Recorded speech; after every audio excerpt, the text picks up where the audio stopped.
Manchin. Now we'll start the questioning. And I just want to say that I come from a coal mining state, and I come from an extraction state. I understand royalties. I've paid royalties all my life. I know about royalties. And I never could imagine that we don't receive royalties on so many things that we produce in this country. I just couldn't, because we pay it everywhere. We pay severance tax, we pay extraction, we pay royalties on top of that, and we're able to compete and survive in the market. That's all. So I know this is all about the money. I just want to make sure that we don't put undue pressure, but you can understand, maybe from my point of view, in coal, I know that if you buy coal from the private sector and I own land and you're the coal company, I know that we're going to negotiate, okay? I know I'm going to be in 7, 8, 9%. I know that if I own the gas and oil rights, you're going to pay me 12.5%. Pretty much know the going rates. And on that, I know that if I'm the mining company, I'm responsible now, once I start, for putting money away per tonnage to take care of basically the burden I leave behind. And so we're working through all that. I just have a hard time. So I'm not disparaging anybody how it's been since 1872. If we can find a pathway forward is what we're looking for. It doesn't put undue pressure, but there's a fairness to it. And that's all we're looking. And truly, I want to thank Senator Cortez Masto for bringing it to my attention and to our committee's attention to understand more of what you all are facing and what you might be, and the people, and also the states. I understand also the severance tax is extremely low on hard rock mining that the states receive. I've been through it, and I want to make sure you understand. I've had a lot of gas companies when I raised their severance tax in West Virginia because I needed it for my schools. So I raised the severance tax, and they all said, well, if you raise the severance tax, we're going to leave. And I said, well, please, before you leave, bring all your leases back because I'm going to pay you for them. I don't want you to leave mad because I'll pay you. I want you to have a good relationship with the state of West Virginia. I never had one person turn a lease in.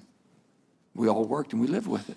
So we can make it work if we do it in a responsible way. So I would just ask all of you, and I know Mr. Haddock and Mr. Brown, because coming from the private sector, I know this has been debated and talked about a lot.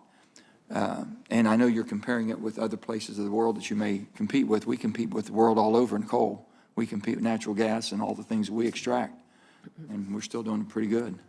So tell me, is there a pathway forward that we can negotiate? And basically, since it's not been done since 1872, if we would go, is there an incremental way to make fairness to this? Mr. Haddock, you might want to start since you're in the gold business. The short answer is yes, Mr. Chairman, there is. And as I said in my opening statement, we've long supported a reasonable net royalty. For a lot of reasons, we think the net royalty is the right approach. But we don't do any other extraction on net. We do it on gross. I understand that. And as I said, a gross royalty becomes very regressive on hard rock minerals, the price for which is set in the global market. Unlike coal and some of these other commodities where the royalty cost can be ultimately passed on to the end consumer, it cannot be in gold. And that's why, in large measure for us, the net royalty is very important. Mr. Brown, do you have a... Yes, thank you, Senator. I believe there is a path forward. We would absolutely welcome the opportunity to have a conversation with all the stakeholders about mining law reform, about royalties, about fees, about all the other provisions of the mining law. But I believe it needs to be a comprehensive look and not just the slice about the money that we're trying to address today.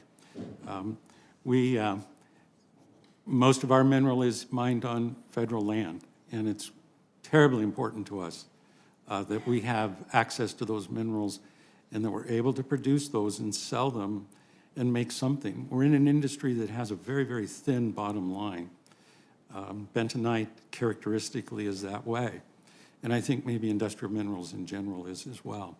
So our story is a little bit different, perhaps, than some of the other producers. And we just would like the opportunity to be able to tell our story. Well, that's why we have you here. I want you all to understand we're not looking at this as a punishment. We're looking at this as a matter of fairness. That's about it, and that's all I can tell you. And we do too much of this all over our country, and I've been involved for all my life around my little coal mining town, so I understand how this works. And we go with the market.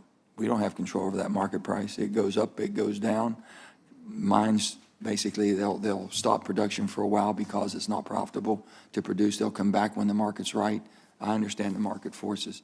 So I want you all to understand, we're trying to understand this. And again, I thank Senator Cortez Masto for helping us understand better how we can segue in to making fairness and put some responsibilities on this in a much more prudent and a transparent way. And with that, I will turn to my friend.